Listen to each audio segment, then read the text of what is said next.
Welcome to our next episode that we're reviewing on the same day as the previous one. Today we're going to talk about an episode called Those Old Scientists from Strange New Worlds, episode 7, directed by Jonathan Frakes. 7.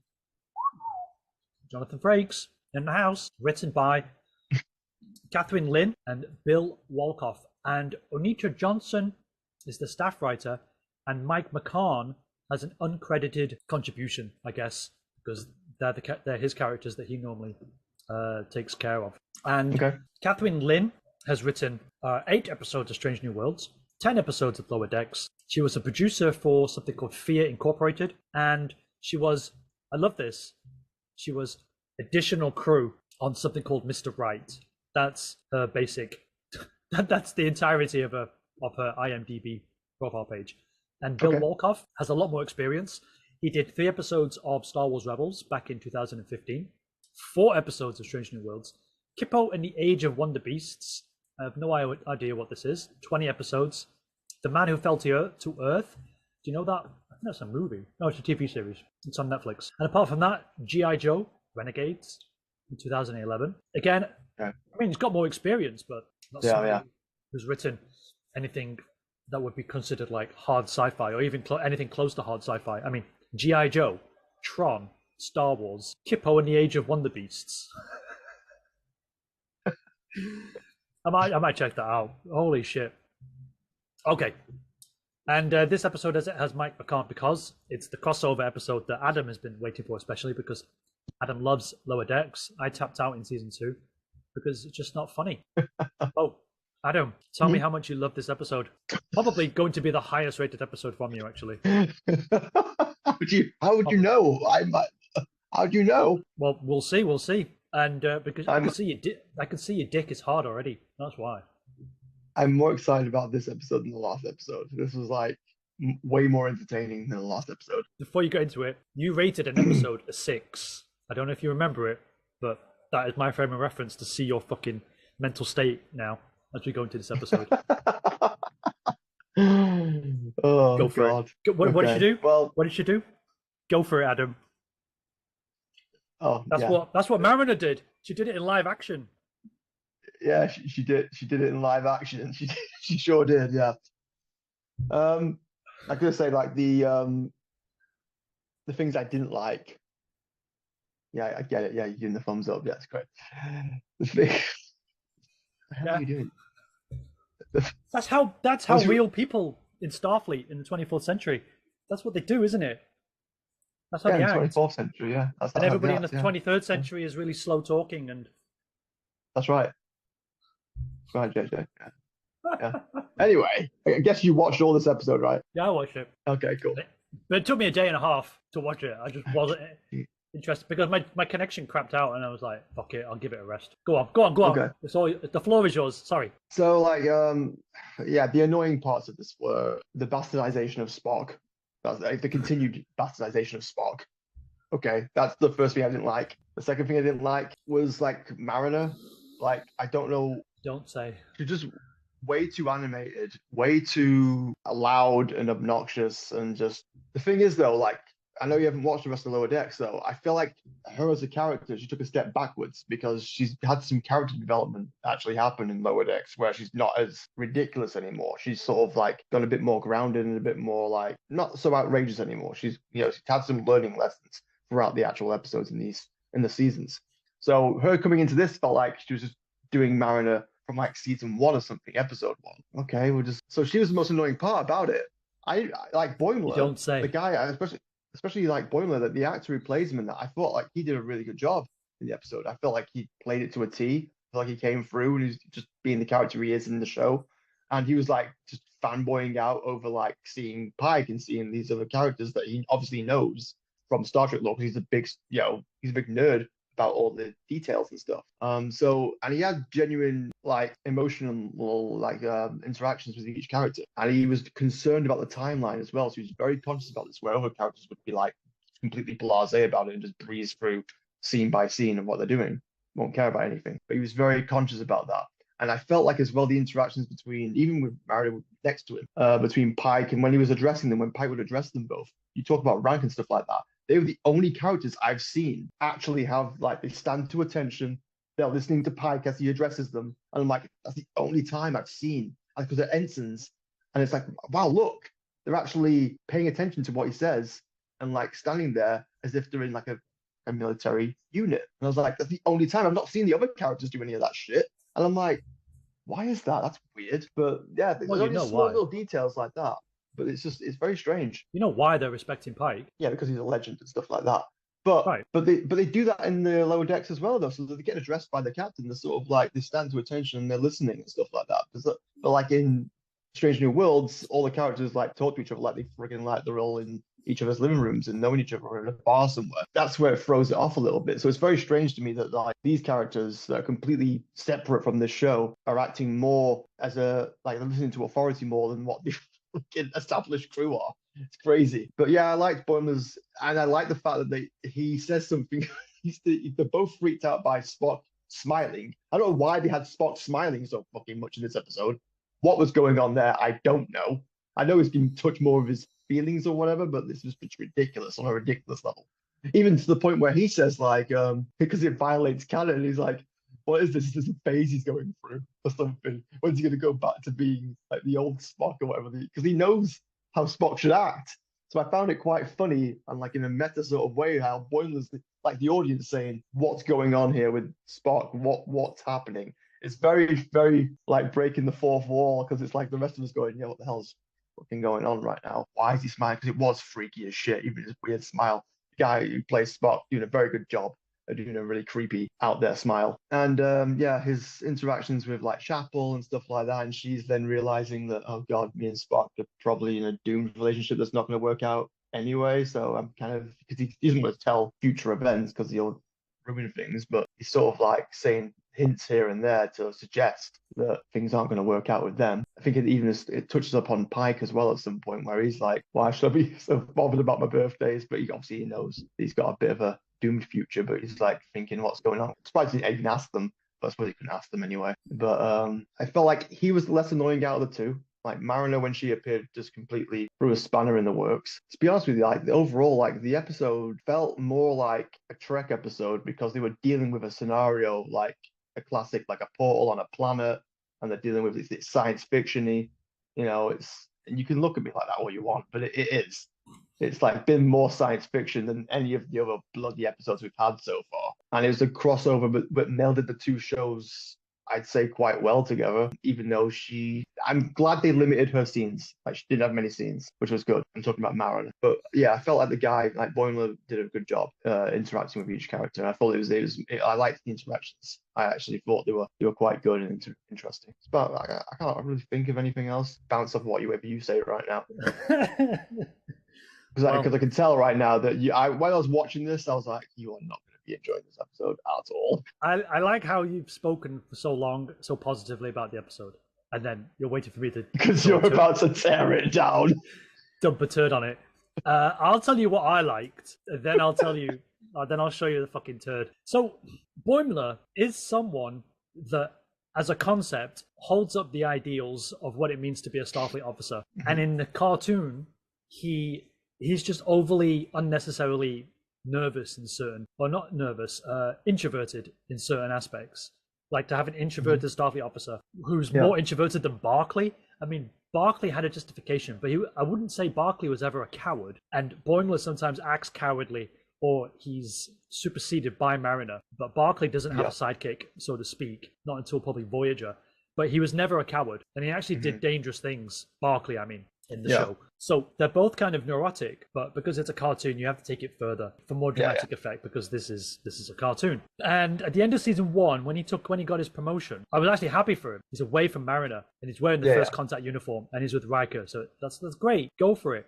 And then the show has to bring him back down. I'm like, so that's one of the reasons why I stopped watching season 2. Okay. And then here, I can agree with what you're saying. He is a likable person. He's in awe. He's just full of respect for these living legends. And it's not contrived, even though it is a contrivance, the portal. I'll get into that later. But how he gets sucked in by accident is fine. I can handle that. And he doesn't want to break the Temporal Prime Directive. That's one of the first things he does. So again, I like the fact that he's a well sort of imagined character. But when you get him in the live, when you get him into the live action, I'm going to start on. Okay, this is just a nitpick, but his mannerisms don't work in live action. When number one approaches him in the corridor, he's like ah, and then he runs away. Even though that got me a laugh, it's because it's just so unexpected and out of character for a Starfleet officer, and it builds up to this thing where at the end of the episode, it's just finally rectified with a simple bit of dialogue, which you could have done at the beginning of the episode. In fact, I forgot about that pin-up poster thing. It's just contrived misunderstandings. Got me a laugh, but he ran away, and I just thought, well, that's ridiculous. And he's trying to fix things, and he's trying to be careful with the timeline, all that jazz. I liked Boimler in this episode. Yeah. And you're right. As soon as Mariner turned up, and I was actually thankful that Mariner didn't go with him in the beginning. You needed that separation, because then I could say something nice about this episode. Because as soon as Mariner turns up, fucking hell, it's just that's not a funny joke. Why do you have to snipe back? Why? I can just make complaints for the rest of this Zoom call. Yeah, it's just annoying. She's like a hurricane that comes through and just sort of like, it's like, Jesus Christ, you need to bring it down. The level needs to be brought down a lot. Yeah, but she's black. She's a black woman, and she's supposed to be funny, Adam. So it's funny, and you have to excuse it. So we're racists for even questioning it. I didn't bring up skin color, man. That actress, her name is Celia Rose Gooding, and she was in Space Force. Did you ever watch Space Force? I think I might have seen it. I think it was the Netflix drama. Oh yes, yeah. It got cancelled, didn't it? Sorry, her name is not Celia Rose Gooding. That's a hers name. I got my black women mixed up. Tawny Newsom. Okay. Before people point out. Yes. Yeah. It got cancelled though. Right. It got cancelled though. Yeah. Yes. Why you keep repeating that?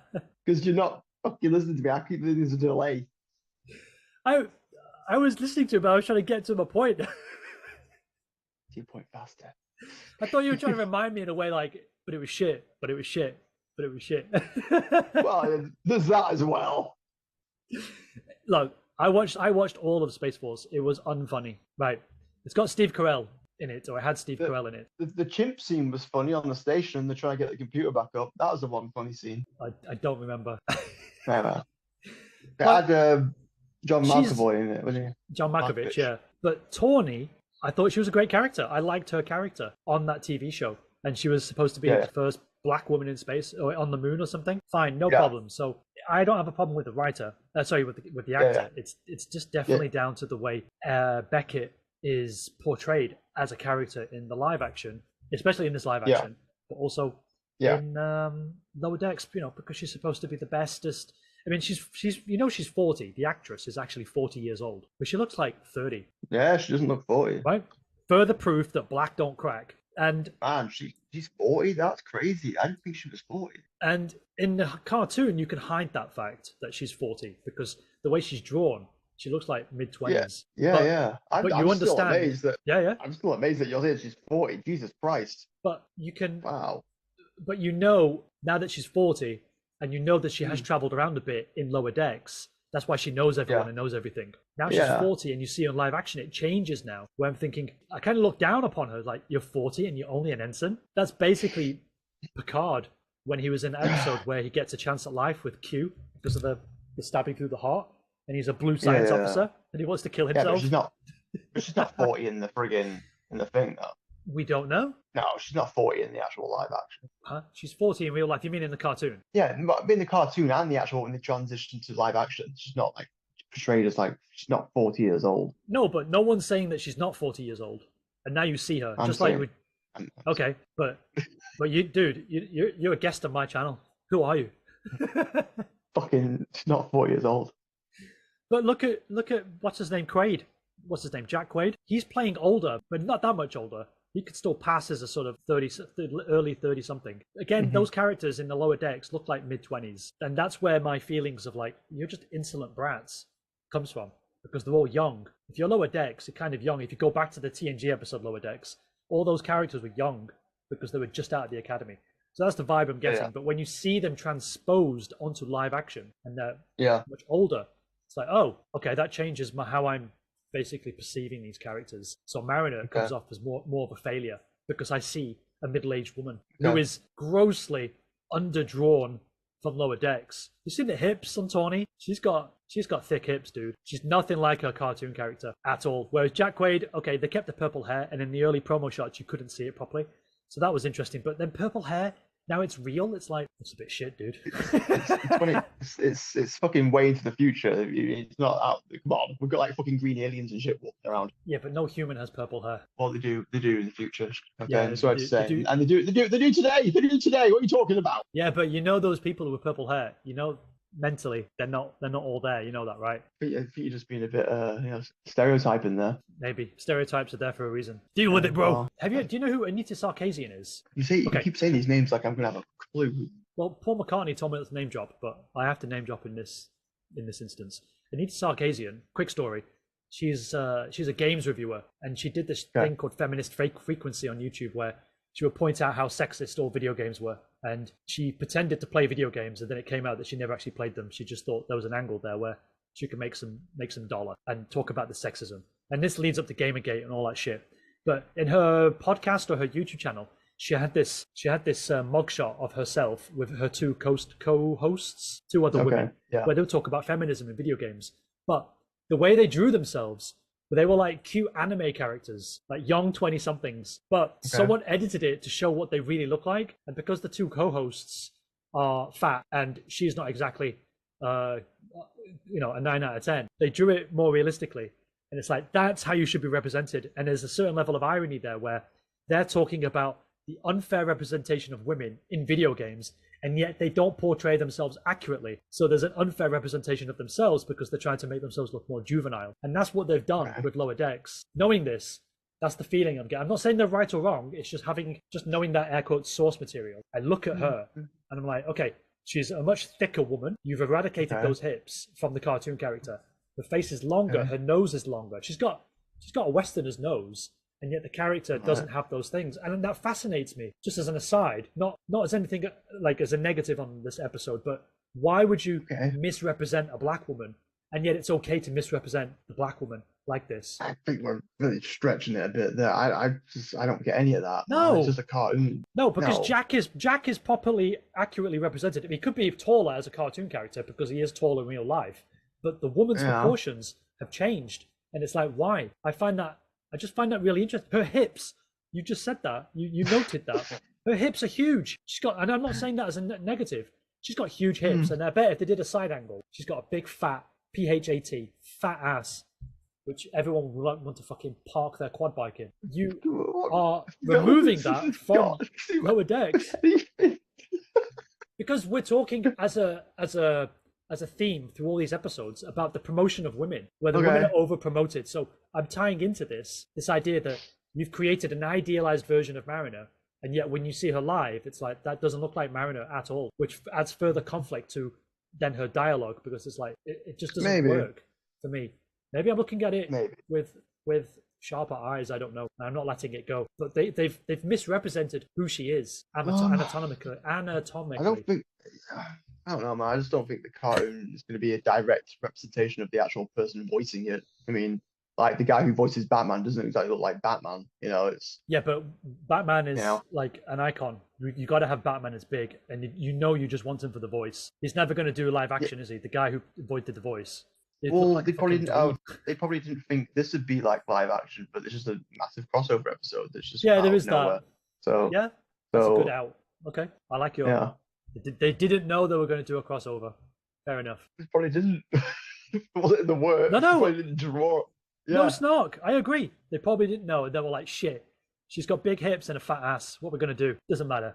Adam doesn't care. Only Jonathan will care. Yeah, only you will notice this fucking weird shit. When it comes to representation, okay, let me simplify it. When it comes to accurately representing people on screen, and that's what people on the left are talking about, represent the LGBTQ, represent black people. When you talk about these things, how deep do you go down in terms of representation? How accurate do you have to do it? Especially with the whole Anita Sarkeesian thing I mentioned before. Clearly, they're doing it to justify an idealized worldview of themselves, right? There's something going on here, Adam. And aliens are real, okay? Aliens are real, and the president is a fucking lizard. I'm telling you. I was just watching an episode of Star Trek: Strange New Worlds, man. Biden is a lizard, and Michelle Obama is a man. I'm telling you, it's all coming out now in this episode. So yeah, the episode was good. Okay, so anyway, her dialogue is just so annoying, and then Una mentions it as well, and then it becomes meta again. And I'm thinking, you can't do this. You can't meta yourself in Star Trek. It has to be its own thing. Why are you fucking it up on two different levels? They're commenting on their. No, go on. You cut me off. No. I was just gonna follow up and just say, yeah, I was agreeing, like, yeah, that the dialogue is like, both completely different. But I was like, in my head, I know it's probably not even in their heads. They probably don't have any fucking semblance of who gives a shit. They just talk the way they talk. But in my head, I was there thinking, maybe it's because it's like a lingo dialogue thing where it's like people are gonna sound different 100 and odd years from now. People are gonna talk different and shit. That was in my sort of viewing, looking at it. I was thinking, well, yeah, they're saying they're dead quiet and like thingy over here, and we're like dead loud and obnoxious kind of in a way. Maybe it's just the time period. That could be. That's what I had in my head. I was thinking maybe it's just because of the time. Everyone talks different in different time periods. Yes. Like if you put us in like, I don't know, 1930s and 40s, we'd sound fucking ridiculous. So Cowabunga, dude. I'm sorry, sir. Yeah. Are you speaking English, good sir? Cowabunga, dude. We're from the future, motherfucker. Motherfucker. What is this? What is this parlance you bring back with you, sir? No, that's grounded in reality. I can get behind that. But when it makes it self-aware, you don't get to do that. Yeah. Dave Cullen talked about this as well. You didn't, because it's a period piece. Shakespeare doesn't know that he's speaking in Shakespeare or Middle English. Yeah. Actually, it's modern English, but he doesn't know he's doing that as such. Yeah. Unless but then if he comes to the future, then looks back on it, is he going to change the way he writes? If you created a TV show that did that, it'd be like, well, you just ruined Shakespeare. And that's what they're doing with classic Trek and with modern Trek, because Lower Decks is set, 5 years after Nemesis? The first episode is set 5 years after Star Trek Nemesis. Yeah, right. Yeah, it's like 120 years from, isn't it? Something like that. No, but 5 years after Star Trek Nemesis. Yeah. But they didn't speak like that in Star Trek Nemesis. So the way they speak is because it's Lower Decks anyway. But it's interesting that you say that they're speaking with a certain age of reference when they're actually speaking like 21st century kids. Yeah. It's all 21st century dialogue. The way, the mannerisms and everything. It's all present now. It's the same in Strange New Worlds as well. They have the same sort of thing. Yes, but some of it is still constrained. I know it's not so cartoonish. Like, it's very cartoonish from what Lower Decks is. I suppose it's hard as an actor to sort of have a crossover into a live action show. You're going from an animated show where they have to be animated, they have to be kind of a bit more ridiculous. So I guess it's kind of hard to go, how are we going to transition these characters? This is going to be a strange one to do. So I felt like Boimler did it a lot better. I feel like he did it a hell of a lot better. I don't know why Mariner took it. I don't know. I just feel like she took it back. Like I say, I've watched more Lower Decks than you, and I felt like that's something to be proud of. More. Yeah, but I know I'm just giving you context to what I'm fucking like knowing right now. Fucking hell, shut the fuck up. Can I fucking talk? Huh? You had a fucking 10-minute monologue at the episode. Yeah, every time I fucking speak, you say something ridiculous. Dude, it's about comic timing. I've got to say it when you're saying it. Anyway, go on. Comic timing. Comic timing. You don't have patience for me, but you have patience for Lower Decks. Get the fuck out of here. Yeah, she's got better as a character, and then this just took a giant step backwards. I just don't understand why. But the portal thing was like, I think it was just basically a conduit to like why these worlds were meeting. So I think that's all that was basically on that planet. So, yeah. Are you fucking gonna contribute, or are you just gonna fucking stand there laughing? I'm waiting for my chance. I don't want to pretend like I don't seem to be cutting in as usual. Jesus fucking Christ! You know, dude, this is going at high energy, but now we're getting meta. Now this is going at high energy. I thought I could just like come in with some snipey comments, and you'll just steamroll over it like you normally do when you ignore me. Yeah, because I have to fucking ignore you because you don't bloody listen. I do listen, dude. You said it like 2 times in like the space of 5 seconds, but I heard you. I heard you. Oh man, it's ironic that we're now being meta ourselves about an episode that is also fucking meta. The portal, by the way, they can't use the Guardian of Forever, so they've got to find a portal and then dump it there and leave it there for any Tom, Dick, and Harry to find, which the episode doesn't seem to care about. They just know that they find it 120 years later, they can use it, go back. It's just a conceit just to get the episode done in that way, and there's no real science behind it, because they tried to science it and they fail, and then just find a piece in the back of the ship, don't they? Oh yeah. But did you notice the green Orion lady, the whole racism thing? That was kind of like, it wasn't ha funny, but it was like, yeah, you got a point. But the leader of the Orions was a man, so this episode they didn't make it a woman. I know, it's weird that. I was like, a man. Right, but the most important person, the most important Orion was a woman. Yeah. It was her grandma. I've not seen them before. Have they been in any Star Trek episodes Orions? Before? Yeah. Yeah, loads of times. Have they? Yeah. But the men are not supposed to have hair, I think. They're supposed to be bald. They were in Enterprise, They were in TOS, they were the Orion slave girls. That's where the whole Orion slave girl thing started. Oh, okay. Yeah. That Lower Decks loves to reference all the time. And they have been in, I don't think they've been in TNG. They're mentioned in TNG. Or DS9 or Voyager. That's probably where you're thinking, have I ever seen them before? Yeah. Right? No one watched Enterprise, and I know you didn't watch TOS that much. So... easy to miss. But they were in Discovery. Yeah, I think they did make a reference, actually. Her and Mariner and Boimler made they kept on making many references, probably that we missed. But they made a reference to, she thought Boimler might have been stuck in 21st century in a thing. I think that was referencing a Deep Space Nine episode or something, where they went back in time to a 21st century war camp or something much stupid like that. Yes. Yeah, they're talking about the I know which past tense, I think it's called. Yeah, and Ben Sisko has to save the day by becoming the leader of the rioters, or the hostage takers. Yeah, that's again. They do make little references here and there. So whoever's doing that in the fucking room somewhere is like, they know that stuff. But again, we have to question the value of the references. Do they serve the story? No. Yeah, so I mean, they're just throwing them in there just for the hell of it. I mean, even when I'm writing, I know it's only fan fiction, but when I make references, I want, and it's obviously tonally, it's very different. In those episodes, all those references are serving the story. They're not just clever shout outs. They're there to build on the characters and build on the world that I'm trying to recreate. Yeah. So it's very different. But to me, I try and look at a reference as, is it going to serve the story? Lower Decks, I can ignore it because it's rapid fire jokes. But in this isn't Lower Decks as such. They're just being clever for no reason. Oh, what's the ratings? Isn't it always you that goes first? I'm interested to see what you're going to say about it. I always go first. Let's do it reverse. Ooh, got a twist in this episode, huh?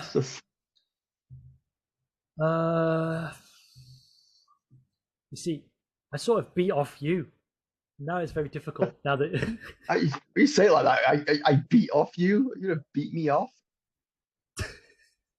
No, just beat off. Go off your vibe. I use you as a frame of reference for this. Wow, so hard. Yeah, it's so hard. You got to start. You got to do it. Was it better than Among the Lotus Eaters? Whatever. I don't even remember what the fuck that episode was now. That's the highest rated episode. Because What? Is it? That's the one I rated. That's the highest rated one from me. Is it? Yeah, and I don't even remember what the episode is. Let me go back. Isn't that the one where they just forget shit, coincidentally? Yes, it is. Wow. Yeah. If I had to pick, I would probably... No, I can't even do that. Damn, we've got 5 minutes left. I'm running out of time. Fuck, I didn't realize it was so hard. You fucked me. Jesus Christ.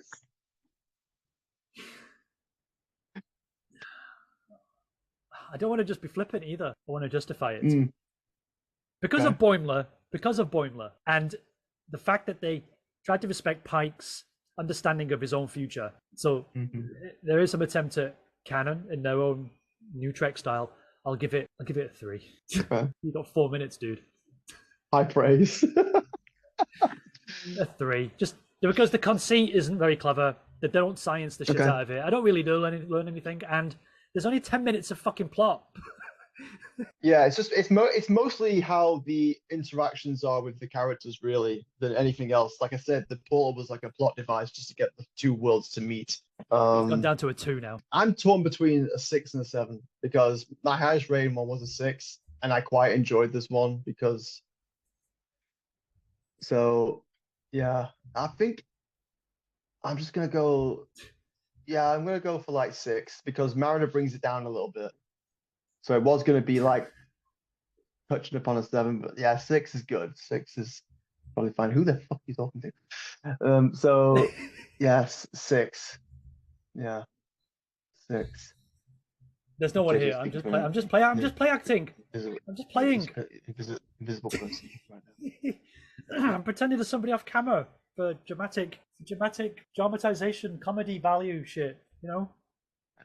I know, but the whole episode has been like this. Why are you shouting at me? stupid. Dude, you've got the purple Yeah. background. You're Boimler. I'm the black woman because I identify as her. Come on, Yeah, 6. 6 is fair that's unfair. I think. I because think you should give it a 7. no, 6 is fair because like I like the episode. I like the way that everybody had to act. I don't know, bounce off each other and act differently. Like even the characters from the Strange New Worlds crew had to act differently. And I like the way they incorporate. I thought, how are they going to do the whole cartoon thing at the end? And it's just basically the drink thing. So it's like, oh, well, this drink's making us feel funny and see each other in a different light. So they did a little cartoon version of Strange New Worlds, and that's probably a bit of fun, a bit there. So I know you think it's fucking lame and shit, but it was in spirit of the actual crossover. So of course they're going to do something like that, and it was probably the crew probably got a kick out of it, and it was good for the animators to probably do it as well. So work went into it, and I appreciate stuff like that. So So you yeah, rate this as just as good as Tomorrow and Tomorrow and Tomorrow? You think this is just as good as that? yeah, You gave that a 6. yeah, no, that's what I mean. My highest rated one was 6. I feel like this was a solid 6 as well in my estimation, just because based on those things alone, just based on like especially just him, he carries the episode, his interactions with all the characters, he really does. And it's quite to have a live action version of him come across quite well, even to you, have a likable character, that says a lot about him as an actor. So The fact you didn't give this a 7 kind of upsets me. So I'm going to bump it back up to a 3, just for sympathy. Okay? You see, hey, what I beat off you, Adam. I'm not gonna go overboard, You'd be like fucking procrastinating and fucking all sorts if I was like giving it such high praise. But no, I have to I have to go into the rail. She did bring it down, and there wasn't much story there, to be honest with you. Like I said, it was Portal, two worlds meeting, and that was it. So obviously, it's 6. 6. Well, 3 for me out of sympathy. I'm going to give them a point that you should have given them. Cool. Oh well, thanks. See, I've done that. Because to me that says that I think you should rate this as your favorite episode.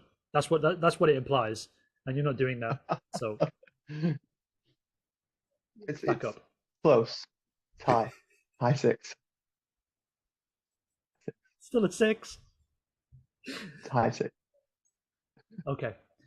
Thanks for your time, Adam, for this double billing of your appearance. Okay. So okay. Thanks for always listening. No worries. I did hear you, by the way.